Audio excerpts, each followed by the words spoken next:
mes très sincères condoléances à la famille de l'illustre disparu Jules Shungu Wembadio, Papa Wemba. Il faut que tout ça soit rassemblé et qu'il y ait le personnel approprié. Et pour vérifier le personnel approprié, il faut que les gens puissent prouver leur brevet, ainsi de suite. Vous apportez de ça au niveau du ministère. Chers téléspectateurs du micro du Pasteur Bobo, partout où vous êtes à travers le monde, nous vous disons bonjour ou bonsoir. Ça dépend de l'heure à laquelle vous nous regardez. On dit toute l'Afrique pleure Papa Wemba, tout le monde entier, toute la presse en parle. Nous sommes avec Dr Wilkins Alongo qui est juriste. Alongo qui est avec nous. Il a été magistrat, nous sommes avec lui et nous allons essayer de parler avec lui, voir un peu du côté juridique l'affaire Papa Wemba qui continue à... la polémique continue, beaucoup de personnes en parlent, mais nous avons bien voulu chercher des personnes qui connaissent la loi. Bonjour, docteur Wilkins Alongo. Bonjour, micro du Pasteur Bobo. Docteur Alongo, on le suit partout à travers le monde. On a bien voulu vous chercher comme juriste. On voit une polémique, même France 24 a relayé cette polémique. On dit, d'autres disent l'affaire du micro, mais les spécialistes disent que c'est du n'importe quoi. On a vu beaucoup de personnes en parler, on a écouté des médecins donner leur avis, on a écouté même la famille qui refuse de réclamer l'autopsie, mais l'opinion publique, beaucoup de personnes continuent à croire qu'avant d'enterrer Papa Wemba, ça sera bien qu'on puisse faire l'autopsie, qu'on puisse un peu éclaircir, pourquoi pas une commission d'enquête pour éclaircir un peu ce qui s'est passé entre le lieu où Papa Wemba est tombé et l'hôpital. Qu'est-ce qui s'est passé? Les gens se posent des questions. Vous, juristes, vous avez vu, on aimerait bien connaître votre avis de juriste. Bien, merci. Avant toute chose, j'aimerais d'abord présenter mes très sincères condoléances à la famille de l'illustre disparu Jules Shungu Wembadio, Papa Wemba, et aussi à la famille congolaise tout entière, parce que Papa Wemba n'appartenait plus à sa petite famille. Il appartenait à la famille africaine et il est allé même au-delà du continent parce que il est devenu une star internationale. Au Japon, Yoji Yamamoto pleure Papa Wemba. Il y a même une délégation qui va descendre à Kinshasa. Tout ça exprime cette élévation de Papa Wemba au niveau international. Oui, c'est vrai, depuis que Papa Wemba est décédé, il est décédé en plein concert, on l'a vu, mais juridiquement, parce que vous me posez une question, vous posez cette question en tant que juriste, quel est le regard que je peux avoir devant l'événement? D'abord, ce qu'il faut savoir, c'est qu'il y a mort d'homme. Quand une personne décède, un homme décède, en tout cas, ça doit faire l'objet d'une enquête. On doit ouvrir une enquête. Ça, c'est la première des choses. Il faut qu'on ouvre une enquête. Et l'on doit ouvrir l'enquête pour rechercher les responsabilités des uns et des autres. Évidemment, si on tire sur quelqu'un, en ce moment-là, ça devient un homicide. C'est une infraction pénale. Enfin, un peu de tautologie, mais c'est pénalement... On est responsable de l'homicide, du meurtre ou de l'assassinat, si c'était prémédité. Si ce n'était pas prémédité, nous parlons du meurtre. Mais dans le cas d'espèce, Papa Wemba est mort. Mais il est mort sur scène. Ben, on peut assassiner quelqu'un sans que l'on puisse savoir que la personne qui vient de décéder a été assassinée. C'est comme Papa Wemba, quand il s'est écroulé. Ben, si, par exemple, on avait inoculé à Papa Wemba du poison, et il tombe sur scène, ben, il est tombé apparemment de lui-même, mais quelque part, il y a un élément qui est parti de quelque part pour pouvoir causer cette mort. En ce moment-là, il faut, dans le cas d'espèce, il faut creuser, il faut fouiller, il faut mener des enquêtes. Il faut qu'il y ait d'abord, la première des choses, l'ouverture d'une enquête pour voir la responsabilité, pour rechercher la responsabilité civile ou la responsabilité pénale, ou les deux. Évidemment, quand il y a responsabilité pénale, il y a toujours une responsabilité civile. Chez nous, au Congo, nous avons l'article 258, à l'époque quand j'étais étudiant, qui parlait du Code civil, livre 3, qui parlait de la responsabilité civile. Et dans le cas d'espèce, en essayant de creuser un peu, nous constatons déjà il y a des potentiels responsables dans cette affaire. Il y a d'abord le gouvernement ivoirien qui doit répondre de sa négligence, par exemple, ou qui est civilement responsable de ce qui est arrivé. Pourquoi? Parce que le gouvernement ivoirien ou l'autorité, le ministère de l'Intérieur doit exiger, et non seulement le ministère de l'Intérieur, mais les autorités ivoiriennes, même les autorités congolaises, dans des cas comme ça, c'est d'ailleurs l'occasion pour que l'on puisse essayer un peu de faire attention à ça. À partir d'aujourd'hui, au Congo, par exemple, quand un événement de ce genre s'organise, il y a le festival qu'on a appelé comment? Fais-moi. L'autorité ivoirienne chargée de l'intérieur, chargée de l'ordre public, la protection de l'ordre public, qui est la sécurité, la salubrité et la tranquillité, sur les trois principaux éléments de l'ordre public. Donc la sécurité, qu'il n'y ait pas de coups de feu, des gens meurent. La tranquillité, c'est-à-dire qu'on ne fasse pas de bruit au-delà d'une certaine heure pour déranger les voisins. Ça, c'est la tranquillité. Et la salubrité, c'est l'absence, par exemple, des immondices qui peuvent engendrer des maladies. Choléra, par exemple, ou dysenterie. Et il y a des gens qui vont mourir en quantité surabondante. Et en ce moment-là, c'est l'État qui aura la responsabilité d'enterrer ces gens. Voilà pourquoi l'État doit veiller à ces trois éléments-là. Il doit veiller à la protection de l'ordre public.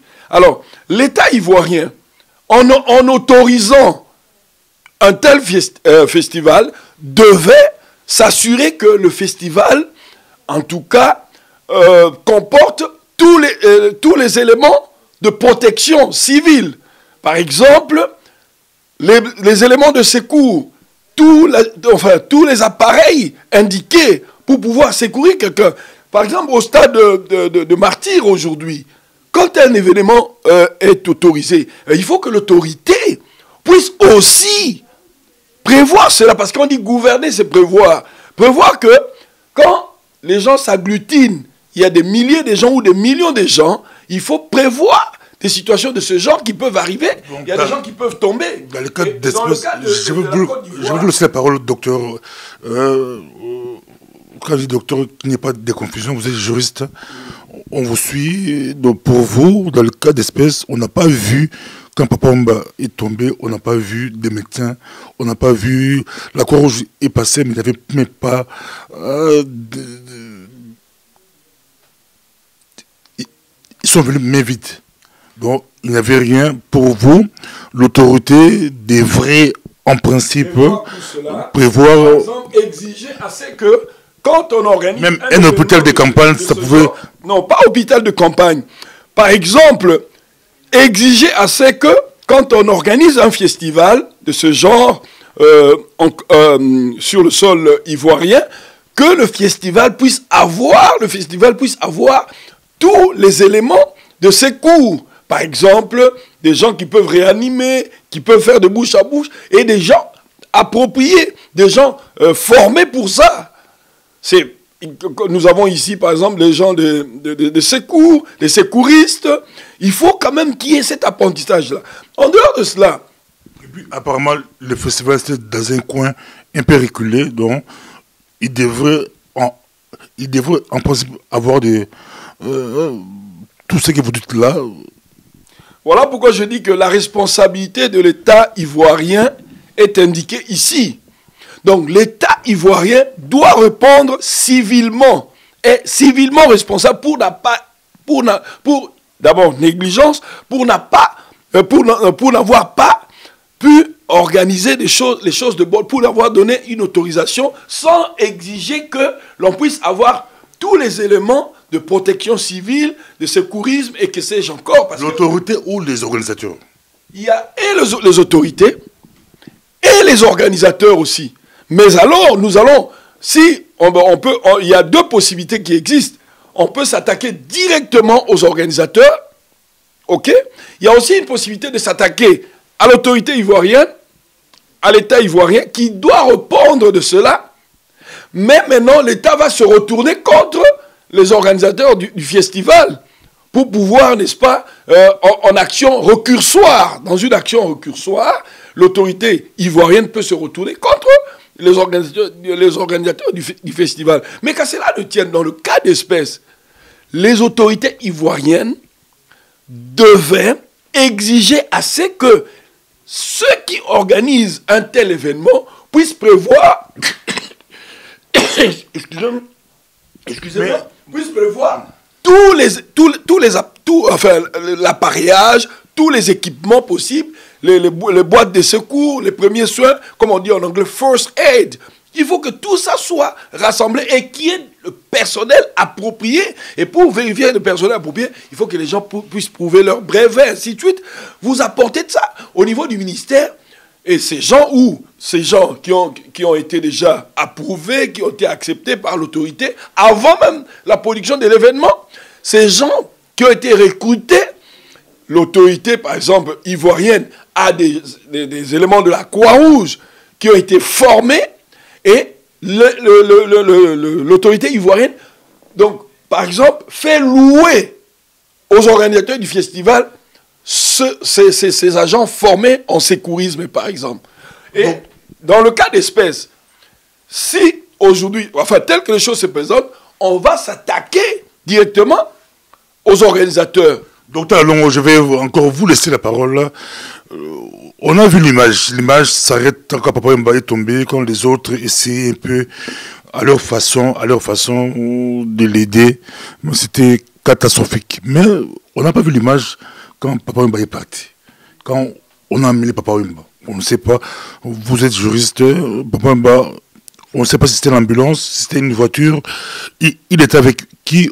On a écouté les témoignages des danseuses qui sont revenues de Kinshasa, qui ont déclaré que dans la voiture, il n'y avait pas de proches de Papa Wemba. Donc Papa Wemba n'était pas... Non, les proches de Papa Wemba n'étaient pas dans la voiture et ils sont rentrés dans l'hôtel. Papa Wemba est parti avec, je crois, on ne sait pas si c'est les organisateurs ou l'équipe de sécurité, on ne sait pas. Ils ont amené Papa Wemba, mais les gens se posent des questions. La distance entre l'hôpital et les lieux où Papa Wemba est tombé. Papa Wemba a été amené à Abidjan. Or, Abidjan, c'était un peu loin. On ne sait pas. Il a été amené comment? Comme vous dites, c'est par ambulance, par hélicoptère, par une voiture. C'était comment?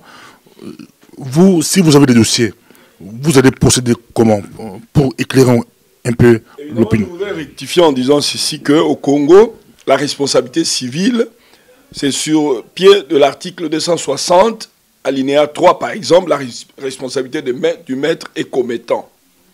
Voilà, la responsabilité des maîtres et commettants, c'est pratiquement le cas d'espèce.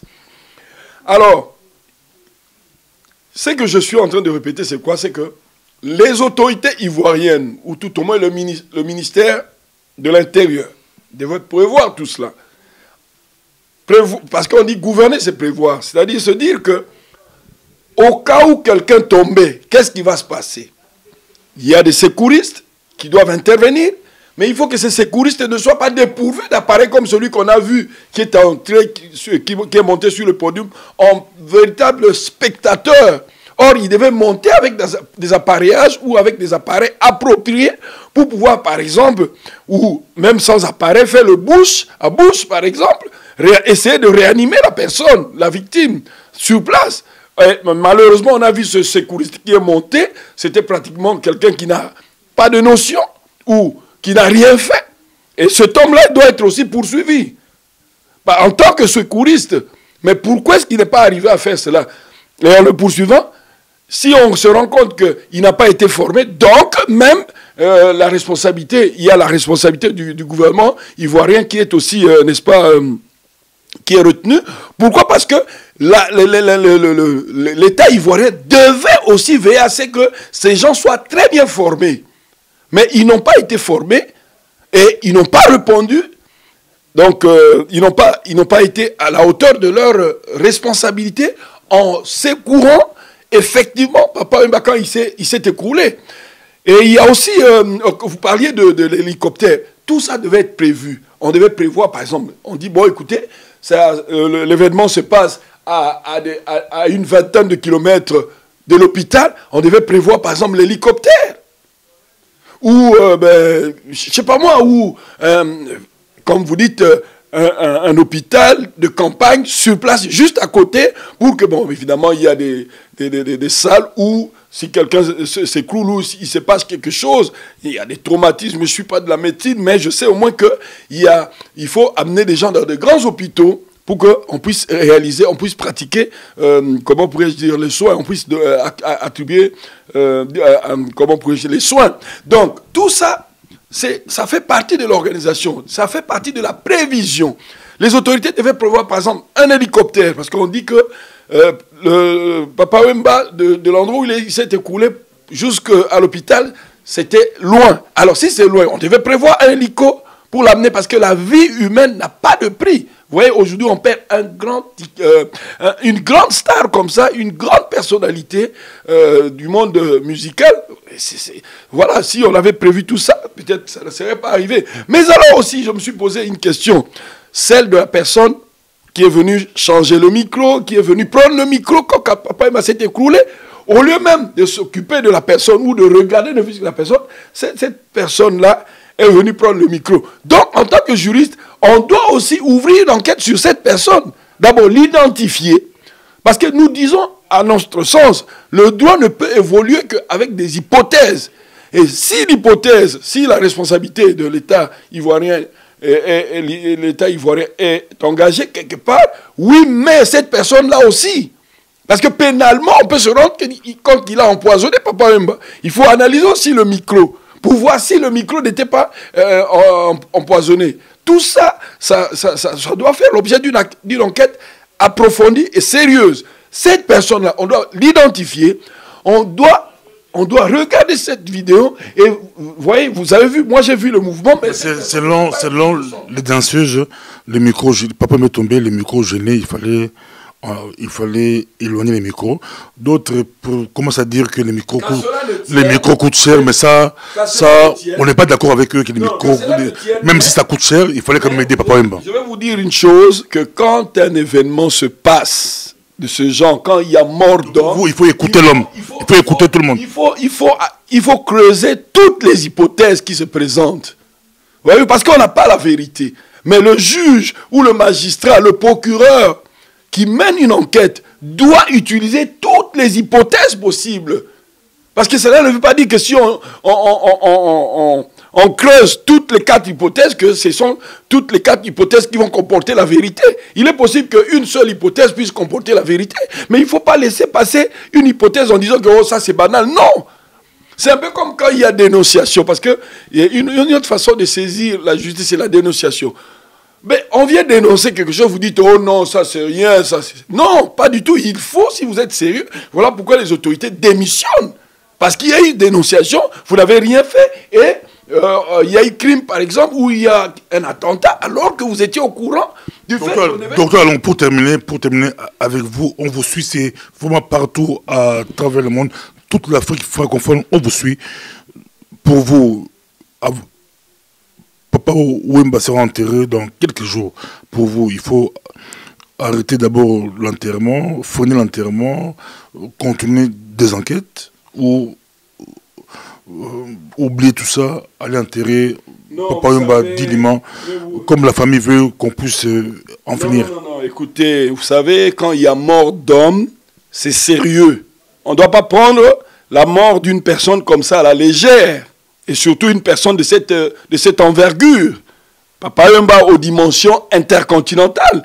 Donc la famille doit comprendre qu'une enquête où l'autopsie s'avère être d'une importance très capitale. Et par exemple, vous avez vu, aux États-Unis, James Brown, quand il est décédé, mais son corps est resté pendant longtemps à la morgue. On ne l'a pas enterré rapidement parce qu'il y avait des problèmes de succession, ainsi de suite.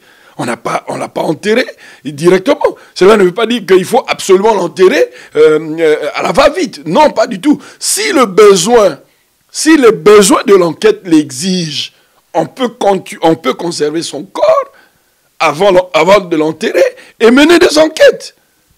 Évidemment, on peut prélever un certain nombre de choses ou tout, et puis bon, après l'autopsie, on peut enterrer le corps. Ça, même dans l'hypothèse où Wemba était déjà malade, comme on l'a dit, il était malade au mois de mars, là, donc il faut toujours creuser.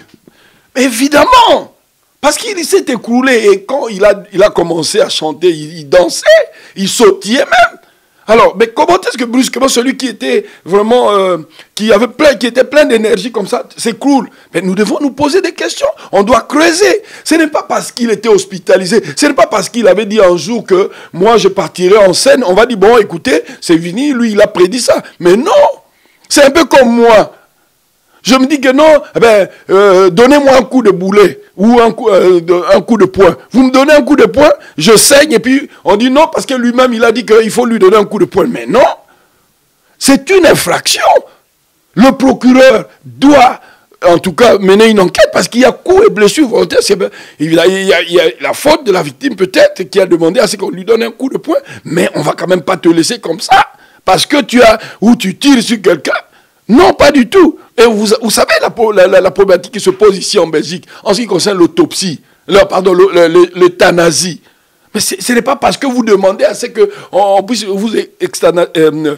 procéder à l'euthanasie que on va dire non, le médecin est innocent. Non, ici en Belgique, si quelqu'un est malade, il dit que moi j'en ai assez, mettez fin à mes jours. Et si vous, médecin, vous faites cela, eh bien, on va vous poursuivre. Parce qu'il y a un certain nombre de conditions. Alors, pour ce qui est de la famille, il faut d'abord que la famille comprenne que Papa Wemba n'appartenait plus à sa simple petite famille biologique, mais appartenait à toute une communauté, appartenait à tout le Congo. Moins encore, au-delà du Congo, il appartenait au continent et il avait déjà une dimension internationale. Mais je vais profiter de votre micro pour dire ceci. Ce n'est pas parce que Papa Wemba, qui est une grande icône, que nous respectons aujourd'hui, est décédé, nous lui rendons hommage pour ce qu'il a fait. Parce qu'il mérite cela. Merci beaucoup. Non. Ici, vous êtes juriste. Ici, vous êtes juriste. Merci beaucoup. Ça a été un plaisir de vous avoir avec nous. On aura le temps peut-être d'avoir... Vous avez plusieurs casquettes, mais aujourd'hui, on vous a eu comme juriste. Nous balançons cet élément parce qu'on voit beaucoup de personnes en parler, même peu qualifiées. On a vu France 24, un des grands médias français. Pour eux, ils ont privilégié l'affaire du micro, mais ils ont oublié que dans l'image, on voit clairement que Papa Wemba n'a pas bénéficié du first aid, premier aide. De Papa Wemba n'a pas bénéficié, mais on n'a pas compris pourquoi France 24 zappe. Cela ignore totalement que l'homme est tombé, personne n'a l'idée convenablement, mais eux, ils ont préféré encore amplifier la polémique en relevant l'affaire du micro pour dire que... Ça, c'est l'aspect pénal qui peut être créé. Mais l'image est claire que... Il y a eu assassinat, empoisonnement, donc on a causé la mort de Papa Wemba par l'administration des substances qui ont... Nous rappelons que c'est des hypothèses. Ce n'est que des hypothèses. Le droit ne fonctionne qu'avec des hypothèses, évidemment. C'est ça. Merci beaucoup. À la prochaine. Ça a été un plaisir pour nous. On aura le temps de parler encore avec Dr Wilkins Alongo qui a plusieurs casquettes. Mais c'était vraiment... il fallait en parler. À la prochaine, nous aurons le temps. Le Congolais pleure, toute l'Afrique pleure. Papa Wemba, un grand artiste. Mais il faut que de plus en plus des personnes qualifiées puissent nous éclairer. On se rappelle de Michael Jackson. Les gens se posent des questions. Ça, sont des stars. Ça, c'est pas toujours comme ça. On a vu la princesse Diana. Vous avez relevé James Brown. Donc, ça a été comme ça. Merci beaucoup. À la prochaine. C'était le micro du pasteur Bobo. Merci. À la prochaine.